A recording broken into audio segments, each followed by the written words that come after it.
Queridos companheiros, muito bom dia a todos.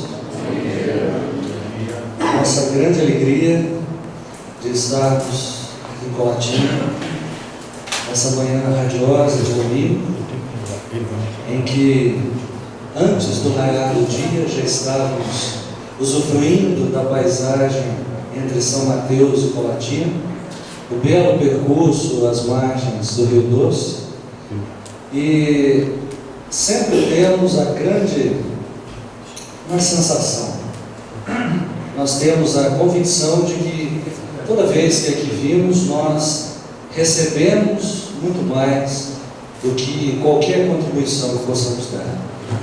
As vibrações elevadas que essa casa nos transmite e sustenta são um repositório para as nossas atividades diárias, e a reflexão sobre temas da vida, desta e da outra vida, à luz da doutrina espírita, começando num dia tão belo como esse pela manhã, sempre nos enche de esperança e de confiança na superação das nossas próprias dificuldades. Nós escolhemos para conversarmos nessa manhã sobre um tema bastante grave e especialmente doloroso àqueles que tiveram a dura experiência de vivenciar a partida de um ente querido em idade precoce, em tenra idade, seja na infância, na mocidade. Aliás, para qualquer um de nós, as partidas, sempre inesperadas, são muito dolorosas, porque o sentimento que nos une, do amor sincero, a saudade do vazio que fica, é sempre uma experiência que exige de nós o exercício da nossa fé em Deus. Se nós pudéssemos talvez estabelecer uma gradação, uma escala entre as dores morais que nós talvez possamos experienciar na terra, aquela que envolve a perda de um filho, sem dúvida está entre as mais atrozes, as mais agudas que se possa relatar. Pela ordem natural das coisas, nós não esperaríamos que os nossos entes, os nossos rebentos, pudessem partir antes de nós, e por isso nos causa tamanha dor. Tem uma mensagem a respeito desse assunto em o Evangelho segundo o Espiritismo, trazida pelo Espírito Sanson, em que ele nos dirige diretamente acerca desse tema. Com grande lucidez, ele começa a sua explanação nessa página belíssima, que está no capítulo 5, no item 21, dizendo mais ou menos assim: quando a morte ceifa nas vossas famílias, arrebatando sem restrições os mais moços antes dos mais velhos, geralmente a gente escuta: Deus não é justo, sacrifica alguém que está forte, jovem, com um futuro brilhante pela frente, e deixa muitos que já estão cansados, sem perspectivas, aparentemente inúteis na sociedade. Por que inverter isso? Por que interromper aquele que tinha um futuro brilhante, a vida toda pela frente, e deixa pessoas que já passaram pelas frustrações, alguns que não têm aparentemente perspectivas maiores para a existência? Não é raro que façamos esse raciocínio. Não é raro que a gente perceba que esses acontecimentos que despedaçam o coração das mães, privando da presença daquela inocente criatura, da sua alegria, a encher de emoção e de paz o seu lar, nas suas realizações, Deus esqueceu de mim, ou melhor, ou pior, apontou o dedo para mim e disse: é você que vai experimentar a dura provação do berço vazio, daquele quarto solitário, de onde eu não escuto mais as músicas, a conversa animada, o barulho próprio da idade infantil ou juvenil. Só que mais à frente o próprio Espírito Santo nos diz o seguinte: nós precisamos superar a visão estritamente material dos acontecimentos que nos cercam e abrir e distender os olhos da alma, porque onde aparentemente ocorrem injustiças inexplicáveis, onde aparentemente enxergamos o mal, está o bem.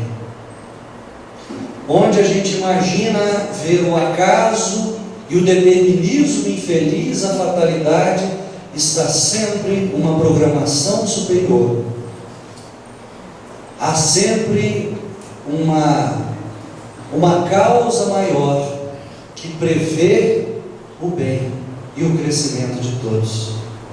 Deus não fez, não fará e não faz nada que não seja com fim útil às criaturas, as encarnadas e as desencarnadas.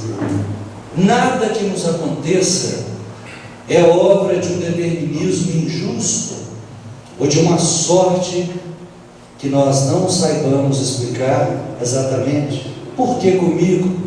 Por que, meu Deus, no meu lar, essa desgraça, esse vazio sem fim? Por que eu? Por que tantos? Se não é comigo, já foi alguém com quem eu conheço, convivi, um vizinho, um amigo. Se não tivéssemos hoje a mais lúcida, a mais esclarecedora e atualizada mensagem que a humanidade já recebeu, chamada Espiritismo, essas dúvidas continuariam a atordoar a nossa mente. Porque por mais respeitáveis sejam todas as ideias e hipóteses a explicar situações como essa, nenhuma delas consegue se aproximar da lucidez com que o Espiritismo nos descortina as mortes prematuras, os desencarnes abruptos, as separações dolorosas e inesperadas, em qualquer época da vida, mas especialmente aquelas que nos ceifam o sorriso infantil. Esse parece mais doloroso. Será por quê? Por que acontece isso? É fatalidade? É castigo de Deus? É justiça divina? Onde a resposta para essa angustiante pergunta que inquieta e que foi responsável, por exemplo, para levar dezenas, centenas, milhares de mães a procurar a psicografia do saudoso e inesquecível médium Chico Xavier, por exemplo, na esperança de receber um alento. Mães que não eram espíritas, algumas delas que sequer professavam qualquer segmento religioso, mas havia ali um alento de quem sabe que aquele homem que recebe mensagens do além receba linhas em que meu filho me diga por que ele se foi, por que se foi tão cedo, por que inexplicavelmente a dor e a solidão se abateu sobre nós. E quantos foram sim consolados, quantos tiveram de forma inesperada revelações que jamais nenhuma das pessoas que ali tivesse presente poderiam conhecer da intimidade familiar, que as pessoas, que os espíritos relatam, atestando a veracidade de que a morte é uma separação temporária. e que cada desencarne desse representou o cumprimento de uma programação espiritual necessária, ou ao espírito desencarnante, ou à mãe e o pai, ou a ambos, envolvidos na trama dos destinos que concorrem para nos fazer melhores a cada encarnação, reajustando as arestas que ficaram e preparando o caminho do futuro que virá. Kardec, na sua inigualável sabedoria, no seu senso de extrema lucidez, pergunta na questão 199 aos Espíritos, a questão de O Livro dos Espíritos é exatamente isso: por que não raramente a vida se interrompe na infância? E aí vem a resposta que vem descortinar a causa espiritual que tantas vezes, que comumente observamos na Terra. E os Espíritos resumem em duas causas o motivo das desencarnações precoces. Ou é porque aquele que parte é um espírito que complementa uma existência que indevidamente foi abreviada numa encarnação passada, pode ter sido a última ou uma das últimas encarnações, ou porque constitui uma prova ou expiação para os pais. Não raramente ocorrem as duas, quando os pais estiveram envolvidos, comprometidos com a partida precoce desse ente querido que se vai. Isso não é simples, aparentemente resumido. Envolvem dramas pessoais que datam de séculos atrás, às vezes. E nessa encarnação, finalmente, obteve-se a condição necessária para que esses espíritos reajustem-se ao mecanismo da lei maior, chamada lei de evolução. Mas que é necessário para que caminhemos, que não deixemos para trás as nódoas ou os espinhos que semeamos, às vezes contra nós mesmos, precipitando uma desencarnação antes do momento. E aí nós retornamos, ficamos aqui alguns anos e partimos. Isso era necessário para que esse espírito pudesse valorizar o dom maior da vida e com o desejo que ela não se encerrasse. A frustração que experimenta na desencarnação precoce, ele enxerga ainda mais o valor que tem cada passagem existencial, e na próxima encarnação ele volta ainda mais fortalecido, como que prevenindo-se para não cair novamente naquelas situações que foram motivos de queda. Uma das situações muito comuns, que levam a desencarnações precoces, ou até gestações que não chegam a se complementar, são aquelas em que a mãe ou o pai tiveram envolvimentos com as questões do aborto. Jamais nenhum de nós deverá, evidentemente, apontar ou ousar querer apontar o dedo para quem quer que seja e dizer: você passa isso porque na encarnação passada você deve. Isso é uma falta de caridade muito grande.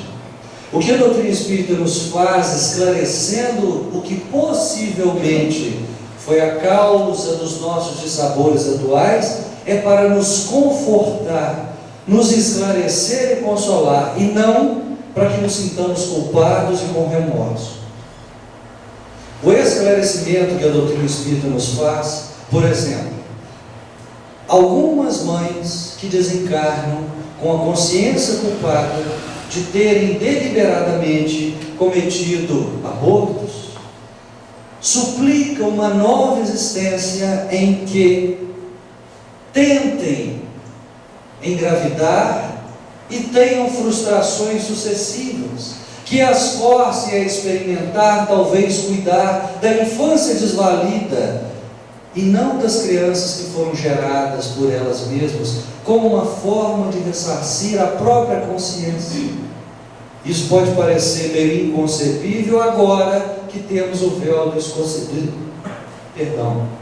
esquecimento, mas não quando nos deparamos com o remorso e a consciência atormentada, buscando uma saída para reparar o que fizemos pela nossa ignorância. E a misericórdia divina muitas vezes nos concede algumas experiências difíceis nesse campo. Não quer dizer que todos nós que experimentemos essa situação é por causa disso, mas uma provável causa. E às vezes o bebê nasce, tem alguns dias ou semanas de vida e infelizmente desencarna. São experiências dolorosas e difíceis, mas que não raramente ambos, filhos e pais, estiveram envolvidos em processos que hoje têm que superar via frustrações, mas no futuro rápido voltam a engravidar, e aí esses espíritos conseguem reencarnar.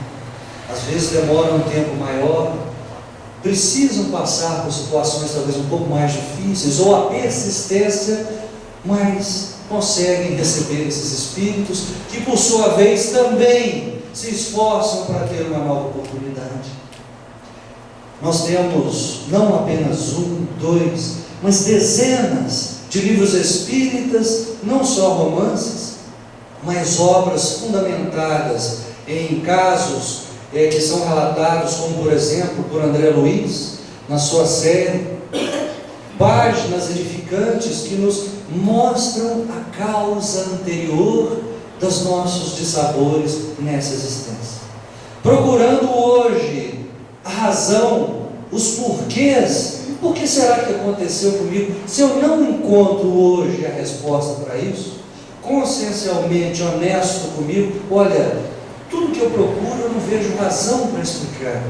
Se não tem hoje, certamente a nossa existência anterior deve guardar a chave para esse mistério. Não que devamos nos afligir buscando as causas, que se a gente não sabe e não se lembra, também é misericórdia de Deus, porque não suportaríamos a intensidade da revelação de quem fomos em verdade ou o que fizemos. Basta manter a consciência de que, bem, se eu me deparo com uma dificuldade, devo conseguir forças para superá-la. Sei que nada ocorre por acaso.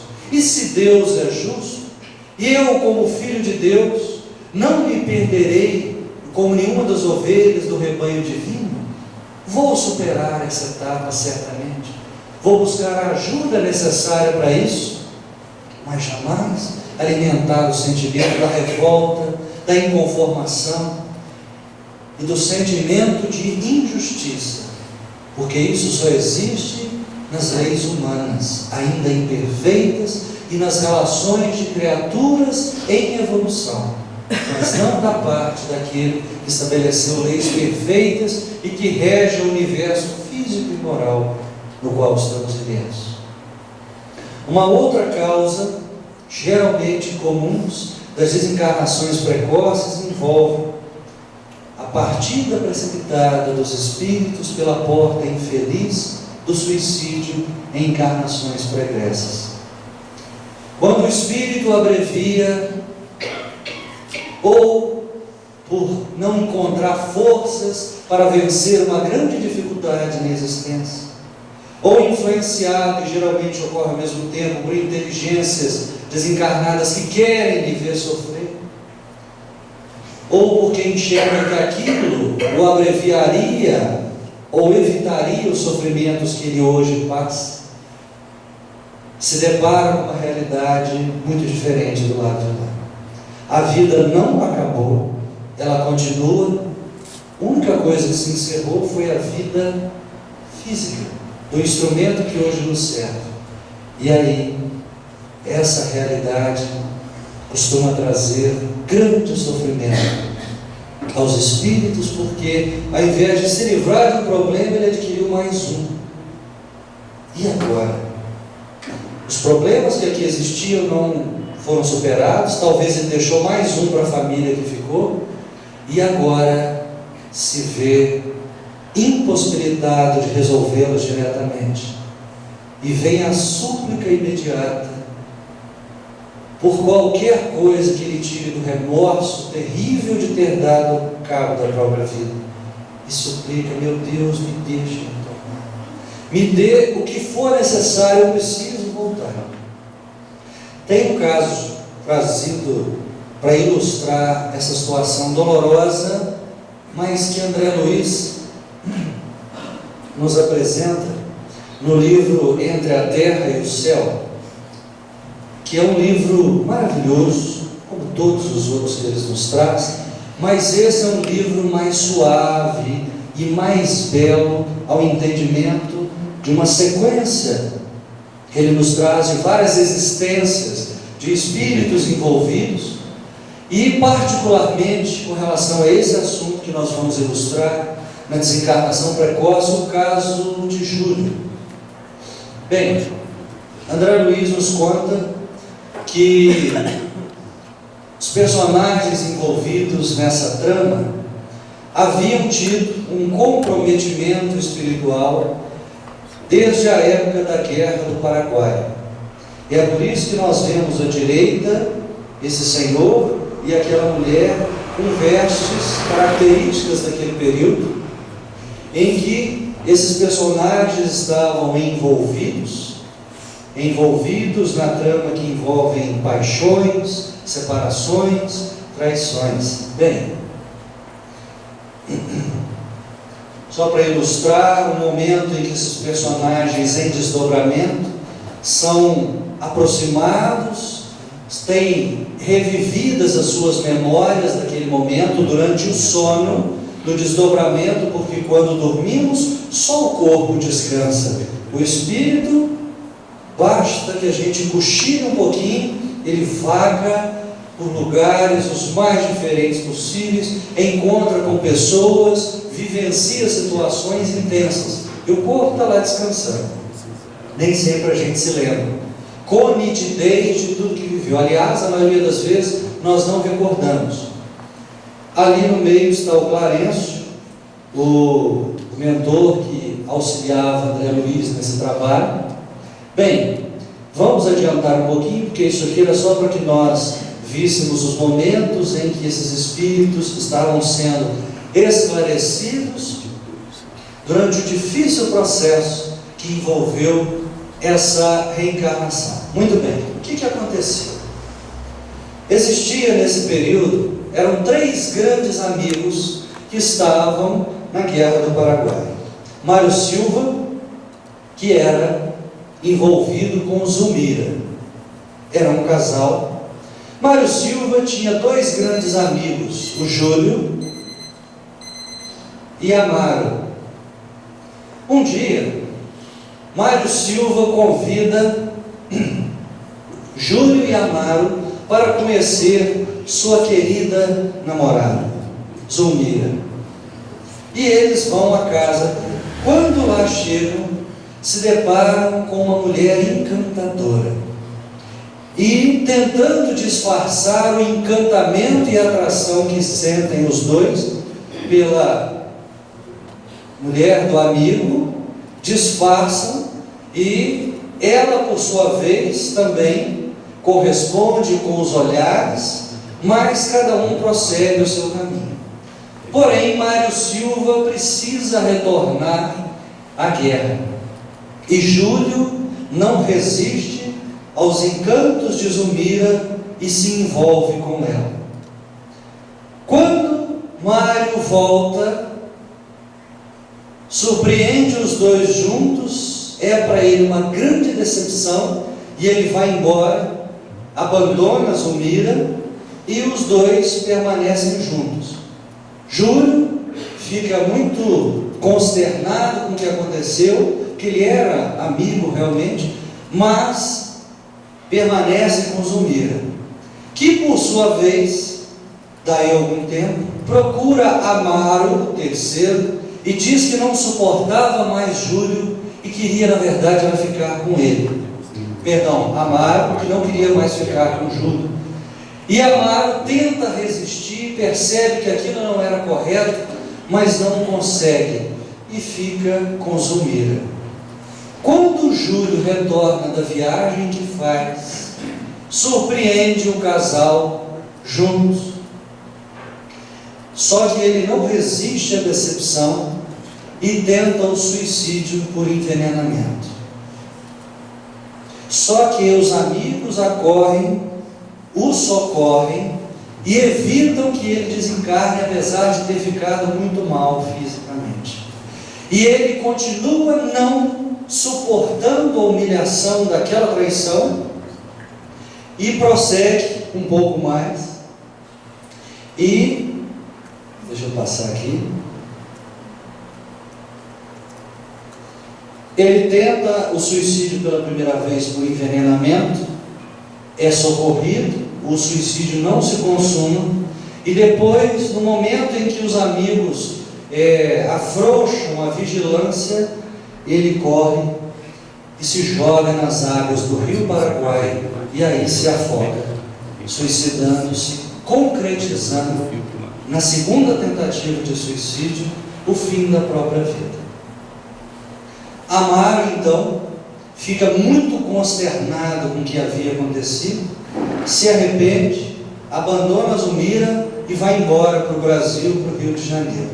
E a trama se processa. Depois de muitos e muitos anos, Zulmira vai atrás de Amaro e o encontra, só que numa condição muito complicada. Ele já havia se casado, ele não queria ficar com ela, e ocorrem outras cenas, outros episódios complicados entre os dois, até um atropelamento que ele encontra Zulmira atropelando ela na rua.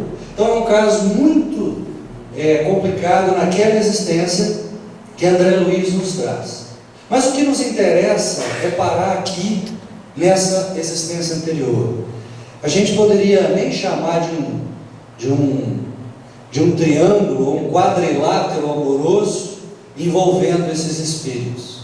Muito bem.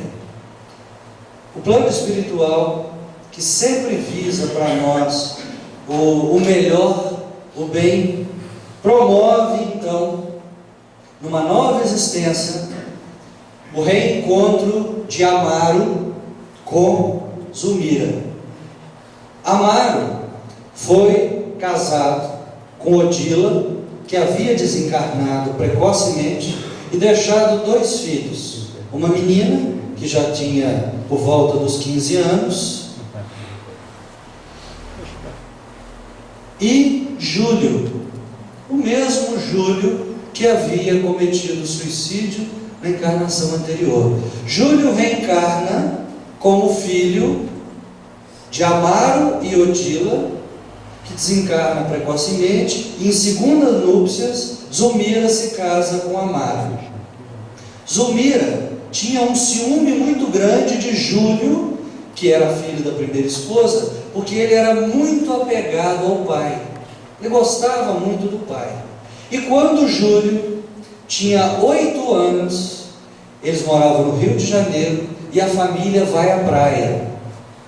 E quando Amaro e a menina mais velha vão dar uma volta pela areia, Zulmira voluntariamente distrai-se do menino, que vai em direção ao mar, e inocentemente, com 8 anos, experimenta o afogamento. Júlio morre afogado. Foi terrível para Amaro perder o filho nessas circunstâncias. Zulmira passa a ser nesse momento obsidiada por Odila, que percebe que ela foi negligente com o seu filho, e ela fica num processo obsessivo gravíssimo, acamada, e Júlio desencarnado, numa situação espiritual não confortável.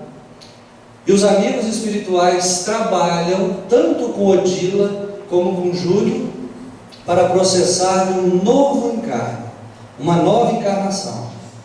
Júlio é preparado para que retornasse no mesmo lar, agora filho biológico de Zulmira e Amaro, sendo que em desdobramento durante os sonhos, a espiritualidade promove encontros preparando Zulmira para receber Júlio como filho, e para ela é um grande alívio poder ressarcir-se da consciência que havia desse momento encarnatório, e Odila percebe que isso faria com que o seu Júlio ficasse bem, então ela para de obsediar Zulmira e encarna novamente Júlio.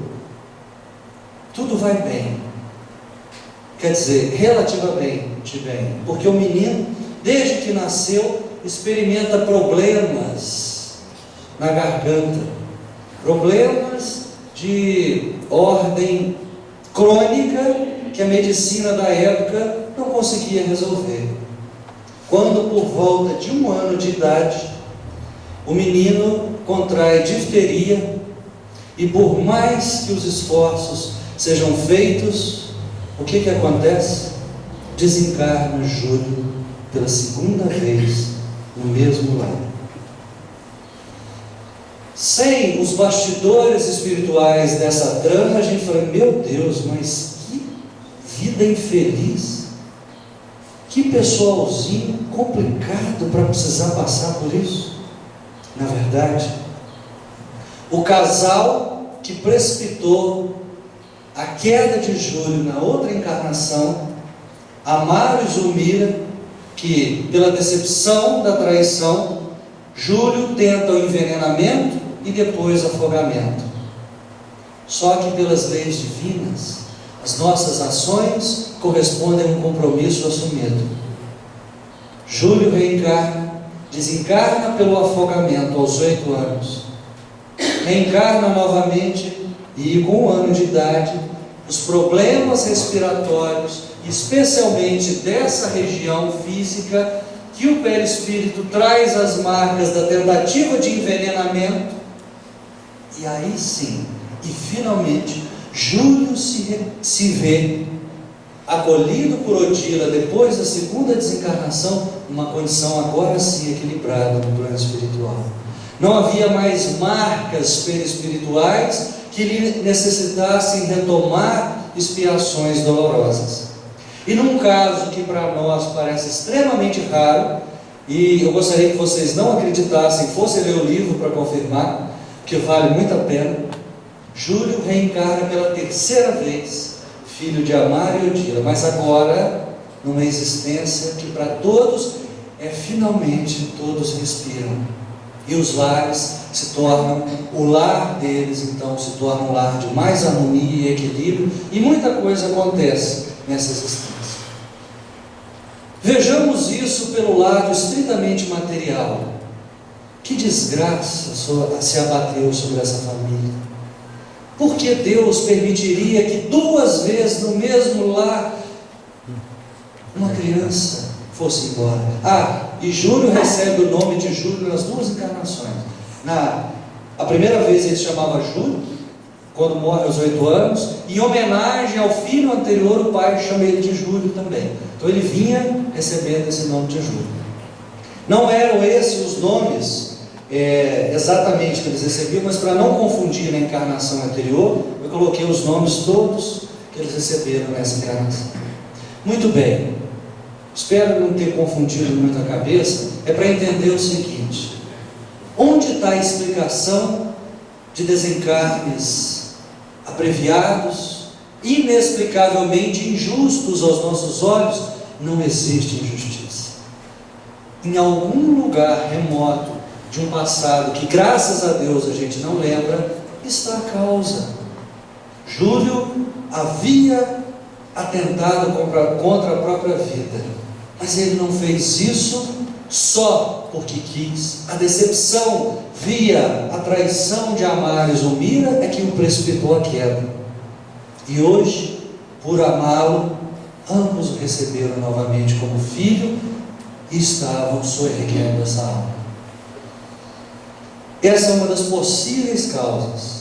Mas existe uma outra, muito bela, e que nos mostra a grandeza do amor dos amigos espirituais que nos tutelam a existência, que inclusive foi contada aqui em Colatina pelo Simonetti, acerca de quando o mentor espiritual precisa trazer de volta a realidade do cultivo dos valores espirituais algumas famílias que estão meio distraídas. O Simonetti conta um caso em que um casal que havia tido digamos assim, a programação e o comprometimento com um trabalho voluntário, uma entidade que ajudaria crianças abandonadas, desvalidas, órfãos, e eles chegaram aqui, como a maioria de nós acontece, a vida está tranquila, a gente vai levando sem muitas preocupações com questões espirituais, religião, essa coisa para quem está com problema. Eu estou muito bem, estou tranquilo, não preciso de Deus, não. Até que o mentor espiritual daquele casal, um deles, verifica-se que a existência deles estava se desviando perigosamente do curso que precisava tomar. Então ele toma a decisão de ele próprio reencarnar como filho do casal, e o faz. Era aquela criança que era motivo de alegria, que desperta, que atrai a atenção de todos, uma criança dócil, inteligente, bela, saudável, que a vida começa a gravitar em torno dela. Quando ele atinge por volta de 5, 6 anos, inesperadamente a criança desencarna. O casal então perde o chão, abala-se profundamente e só consegue reerguer-se porque busca o consolo. Por que com eles? Procuram uma casa espírita e começam a entender as questões que nos envolvem e que possivelmente teriam envolvido essa criança. E aí despertam a necessidade de fazer algo que lhes preencha, que lhe faça ter sentido a existência, e começam a se envolver num trabalho que deveriam tê-lo feito há muito tempo. Quando eu escutei esse caso, eu fiquei profundamente, primeiro, feliz em saber que quantos nos amam e se preocupam conosco. Por outro lado, preocupado por pensar, será que nós estamos desviando muito do roteiro que nós traçamos? Será que nós estamos precisando de algumas chacoalhadas para nos acordar? A nossa irmãzinha dor precisa bater a minha porta para eu enxergar que sou mais que um acumulador de bens, um detentor de títulos materiais. Eu sou um espírito imortal que precisa angariar virtudes. Bem, evidentemente que nós não encerramos aqui as causas, mas essas são algumas das possibilidades que nos levam a entender por que tantas vezes a vida se encerra em eternidade. Mas geralmente angustia muitos pais e entes queridos perguntar: para onde foi o meu filhinho? Como será que ele está? Será que ele está sofrendo? Será que ele está passando por uma situação difícil? Será que ele sente saudades? E aí a literatura espírita, que também é pródiga em nos trazer inúmeros exemplos de que geralmente crianças, quando desencarnam em eternidade, são acolhidas em colônias espirituais próprias a receber crianças, que mantêm o psiquismo infantil, que não recobram, na sua maioria, a consciência de um ser adulto, mas que se mantêm pensando como crianças, e portanto precisam ser tratadas como tais. Experimentam saudade, experimentam o anseio de ver geralmente a mamãe, o papai, o irmãozinho, mas são acolhidas pela misericórdia divina, acolhida em lares como o lar da bênção, que é um local espiritual que, segundo André Luiz, recolheu o pequeno Júlio e que abrigava cerca de 2.000 crianças que estavam fazendo o que ali? Alguns, no caso de Júlio, mais grave, recuperando-se. Aqui uma cena que mostra o Júlio acamado, aqui à direita André Luiz, Clarencio, ali a irmã Blandina, que na verdade é Meimei, ambos ou todos amparando o Júlio para a próxima encarnação, que ele viria a desencarnar com 1 ano de idade. Aqueles que se encontravam debilitados como Júlio era a minoria no Largo da Bênção, que necessitavam de cuidados médicos específicos por causa da debilidade que apresentava. Mas a maioria brincava, estudava, aprendia e se preparava para uma nova encarnação, que é isso que geralmente acontece. O tempo pode variar muito, principalmente porque o tempo e a noção de tempo é diferente entre nós encarnados e no plano espiritual, mas todos são amparados pela misericórdia divina. Geralmente a gente fica se perguntando: será que meu filhinho sofre do lado de lá? Será que ele sentiu dor ao desencarnar? Será que ele está sozinho? E também os Espíritos nos esclarecem que o que nos faz sofrer geralmente quando desencarnamos? As causas gravitam em torno de uma palavra, chamada apego. Muito mais do que a preocupação com dores físicas, que só pertencem ao corpo físico, que geralmente, a maioria das vezes, não ocorre nas desencarnações. O jovem ou a criança é um ser que ainda não desenvolveu o apego demasiado às coisas, às pessoas, aos bens, os comprometimentos com paixões, com ambições, com vícios. E, portanto, quem geralmente experimenta isso somos nós, adultos, que temos um medo danado de partir e deixar os nossos bens, e que os outros usufruam do que eu acumulei. Isso causa sofrimento. Meu Deus, me livre de partir e deixar fulano aí sozinho. Que perigo que vai ser. Isso nos faz sofrer. Agora, a dor da saudade, da falta, ela é comum a todos que amam. O apego demasiado é que nos faz realmente penar. É esse que nos traz o incômodo. A saudade é natural nos dois planos da vida. O coração que ama verdadeiramente e que até verte lágrimas na ausência, na lembrança do ser que partiu, isso é natural. O que não é natural e não é bom é guardar a prisão. Ele é meu e não podia ter ido. Relata o Chico um dos casos de uma jovem que desencarnou naquele incêndio do edifício Joel. A mãe que procurava o Chico queria saber como estava o filho. E ela então esclarece à mãe: mamãe, que saudades, estou muito bem, graças a Deus.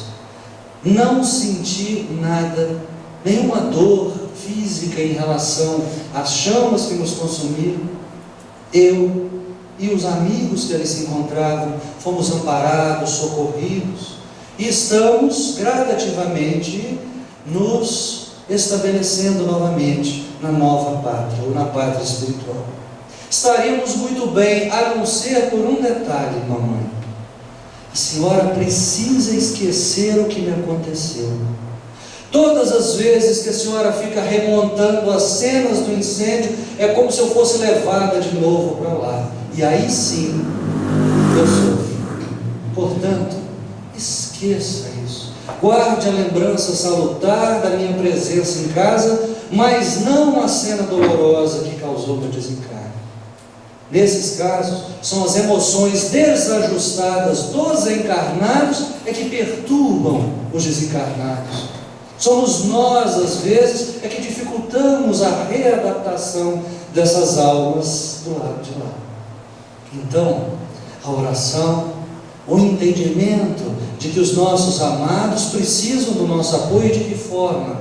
Que nós o lembremos com amor, mas na caridade que representa a prece, na caridade que representa o desejo que estejam bem, e não façamos como equivocadamente algumas pessoas mantêm a alimentação, levando no quarto vazio que ficou do filho na hora que ele lanchava, mantendo durante anos e anos a cama e o guarda-roupa exatamente da mesma forma. Aí os Espíritos dizem: eu me sinto muito mal, porque quando dá 5 horas da tarde eu sou obrigado a lanchar e comer algo que eu não tenho fome. É a mãe ou o pai que leva a comida lá no quarto. Ele até hoje não conseguiu se desvencilhar disso. E isso faz os que partiram sofrer. Geralmente, a maior caridade que nós vamos fazer para com todos eles é o entendimento de que a vida continua e que a nossa separação se deu temporariamente. Foram mais cedo do que nós, só isso. No momento aprazado, poderíamos nos ver novamente. E durante o sono, quando for possível lembrar, nós recordaremos encontros sublimes que vão nos mantendo ligados pelos elos do amor verdadeiro. Diante dessas situações, que ninguém em sã consciência vai dizer que não é um quadro difícil e doloroso, e respeitar todos que passam por isso, nós vamos relembrar uma passagem de Jó, no capítulo 1, versículo 21, em que esse ser foi provado nas mais duras situações. Ele tinha 10 filhos, os 10 filhos morreram de uma vez, 7 homens e 3 mulheres, e ele perdeu tudo o que tinha. Conta nessa passagem que ele estaria sendo testado para ver se ele se blasfemaria contra Deus. E ele diz, depois de sofrimentos atrozes: Deus deu, Deus tirou, bendito seja o teu santo nome. Talvez não consigamos ter essa fé inabalável que esse homem demonstra, mas devemos caminhar para exercitar pelo menos o sentimento de não inconformação e revolta. E como motivos de resignação, nós vamos lembrar rapidamente aqui, porque o convite que a doutrina espírita nos faz, diante desses esclarecimentos, não é indiferença, absolutamente. Não é um olhar de desdém por aqueles que porventura passem por essas provações, ou apontar possíveis causas. Isso não nos interessa. Interessa que nós exercitemos a caridade verdadeira e o entendimento dos desígnios maiores, desígnios que presidem a nossa existência, que previram, que programaram o nosso retorno aqui, e que cada coisa tem a sua necessidade. Nós lembramos de algo que até já falamos aqui certa feita, na matéria que saiu no Reformador de janeiro de 2010, no ano que o Chico completava, era o centenário de nascimento do Chico, e que Célia Diniz, uma mulher que teve a oportunidade de conviver com o Chico, relata ali as 2 vezes em que experimenta a dura provação do berço vazio. Em 1984, seu filhinho de 3 anos cai da bicicleta e desencarna. Ela recorre ao Chico buscando consolo e recebe, via psicografia dele, o esclarecimento e o conforto acerca daquele filhinho. Mas o Chico lhe traz um ensinamento que transcende mais do que a consolação. Ela fala: minha filha, você já perdoou a babá que deixou seu filho cair da bicicleta, não é verdade? Você acha que fez muito? Você deveria agradecê-la, porque foi dos braços dela e não dos seus, nem do seu marido, que o seu filhinho caiu. Você não aguentaria a dor do remorso de saber que você deixou seu filho cair e ele desencarnou. Deus é tão bondoso que ele precisava passar por isso, seu filhinho, mas ao invés de ser dos seus braços e que você guardasse esse remorso, permitiu que outra alma concluísse ou permitisse que aquilo ocorresse. Ela nunca tinha pensado daquela maneira. Ela só ficava se achando vítima, coitadinha de mim.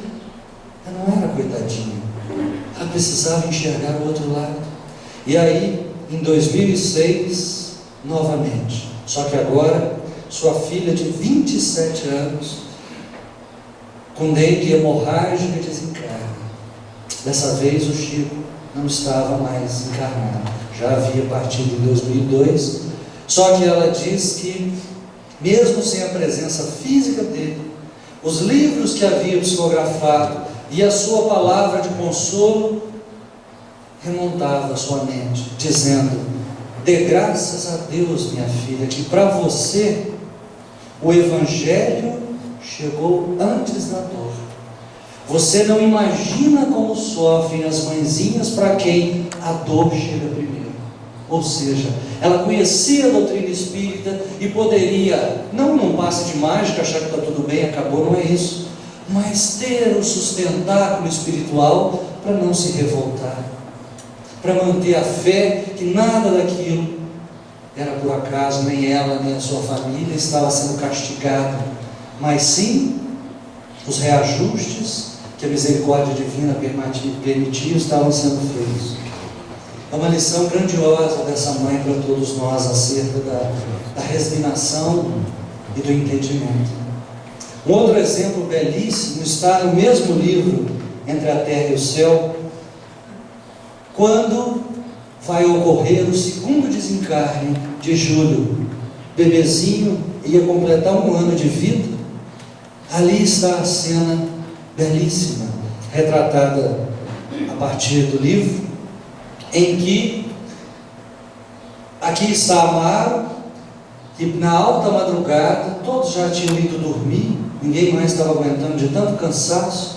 O filho já havia sido desenganado pelo médico, e o pai não conseguiu pregar o olho, foi até a janela, voltava, refletindo duramente naquela, e mais um momento doloroso para ele. Ele pega um velho crucifixo, coloca na cabeceira da cama, pega o filho no colo e sente a necessidade de orar. Ele faz uma belíssima oração, em que ele diz o seguinte: Divino Jesus, compadece-te de nossas fraquezas. Tenho meu espírito frágil para lidar com a morte, dá-nos força e compreensão. Nossos filhos te pertencem, mas como nos dói restituí-los, quando a tua vontade nos reclama de volta. As lágrimas vertiam grossas. Ele respira e continua: se é de teu desejo que o nosso filhinho parta, Senhor, recebe-o em teus braços de amor e luz. Concede-nos, porém, a precisa coragem para suportar valorosamente a nossa cruz de saudade e de dor. Dá-nos resignação, fé, esperança. Auxilia-nos a entender-te os propósitos e que a tua vontade se cumpra hoje e sempre. Relata André Luiz que jatos de uma luz muito bela, de tons azulados, partiam-lhe do peito e envolviam Júlio. Nesse momento, Júlio se afasta do corpo e é recebida por Odila, sua mãe, que havia desencarnado, e finalmente ele descansa e dorme, depois de tantos e tantos sofrimentos. Nesse momento, entre aspas, os destinos haviam conseguido reunir Amaro, Júlio e aqui do lado o enfermeiro Mário Silva, o primeiro dos 3 amigos. Isso faz parte de outros capítulos dessa trama. E para encerrar, nós vamos relembrar um tema que é doloroso, mas é confortador à luz da doutrina espírita. A história que Simonetti nos registra, o conto oriental, no livro Quem Tem Medo da Morte. Havia o rabino judeu, sua esposa e 2 filhos maravilhosos, dois jovens que pela educação, pela inteligência, pela amizade que tinham com os pais, eram a alegria daquela família. E o pai precisa fazer uma viagem de trabalhos religiosos e se afastar por algumas semanas. Naquela época, tempo muito recuado, as distâncias eram percorridas com grande dificuldade, e ele viaja. No meio da viagem, sua mulher havia ficado com os filhos, ocorre um acidente e ambos vêm a morrer.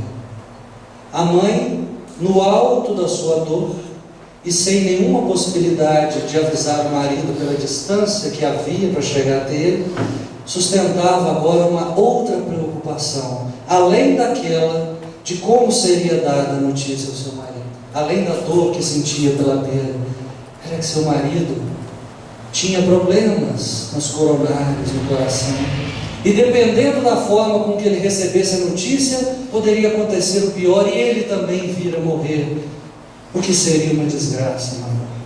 E ela imagina então o que fazer, e suplica a Deus a inspiração de como dar a notícia a seu esposo quando ele chegasse. E ela não fica sem resposta.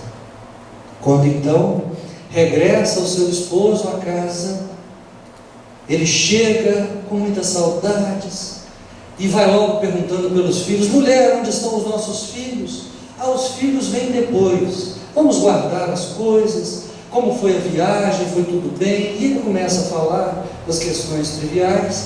Ela fala: vamos fazer o seguinte, vá tomar um banho, eu vou preparar uma refeição e nós continuamos a conversar. Ele foi. Quando retorna, ambos à mesa, e ele volta a perguntar: mas mulher, onde estão os nossos filhos? Eles estão demorando demais. E ela responde: calma, os filhos já virão, mas antes eu preciso tratar de uma questão com você.